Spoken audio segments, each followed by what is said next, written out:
À Québec, comme député, on m'a confié la responsabilité du secrétariat aux affaires autochtones, mais j'ai toujours été sensible et ouvert à collaborer, à travailler et à faire améliorer la situation sur le territoire Anishinaabe, parce qu'on est toujours porté à dire notre territoire, mais c'est le leur probablement davantage que le nôtre, puisqu'on est arrivé ici au fur et à mesure du développement, entre parenthèses, la colonisation des années 30, 40, 50. Alors là, ça a ouvert mes horizons sur l'ensemble des communautés des Premières Nations et des Inuits, sur l'ensemble du territoire québécois. Et là, ça a introduit une dynamique particulière et différente. Les défis au niveau municipal sont horizontaux, c'est-à-dire qu'il y a des besoins dans plusieurs secteurs, mais aussi sont au niveau de la représentativité de ta communauté dans le reste du monde municipal québécois. C'est là que l'UMQ intervient. Faire équipe, ça veut dire avoir des partenariats fructueux qui nous ont donné l'opportunité de réaliser des projets d'envergure et de doter la communauté d'infrastructures, notamment sportives, ici au Centre multisport Fournier. Je pense que la population est particulièrement fière de la réalisation de projets qui viennent combler des déficits au niveau des infrastructures sportives. On a travaillé à doter Val-d'Or d'une nouvelle caserne pour que le service de sécurité publique ait des installations adéquates et optimales. Ensuite, au niveau communautaire, avec le secteur privé et le secteur public, se doter d'une infrastructure qui est le marché public. On a investi ensemble aussi dans la forêt récréative au niveau du chalet des patineurs avec les clubs sociaux.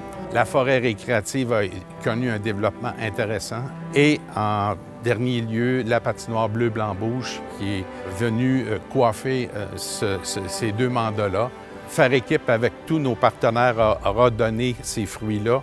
Je n'aurais été que le catalyseur.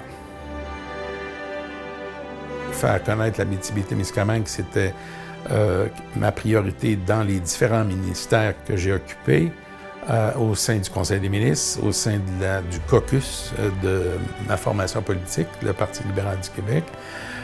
Au niveau de l'UMQ, on avait différents comités. Le comité des assises et du 100e anniversaire, le comité forêt. J'ai présidé ce comité-là. Alors, on est allé à la rencontre des gens de la Mauricie, du Bas-Saint-Laurent, de l'Outaouais, et eux sont venus à la rencontre des gens en Abitibi-Témiscamingue. Au niveau des Premières Nations, le mouvement a commencé avec les centres d'amitié autochtones. Il y avait une rencontre des maires et des présidents des conseils d'administration des centres d'amitié autochtones. C'est toute cette mixité ou ce rapprochement-là qui brise les mythes et qui baisse les barrières.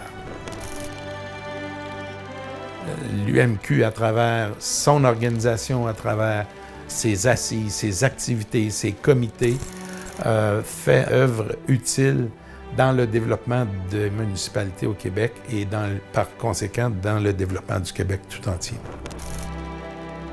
En 2017, le gouvernement du Québec a reconnu le monde municipal comme étant des gouvernements de proximité. Quelque chose qui aurait dû être fait là plusieurs décennies parce que les responsabilités qui incombent au monde municipal sont grandissantes. La tâche est de plus en plus non seulement captivante, mais accaparante en même temps.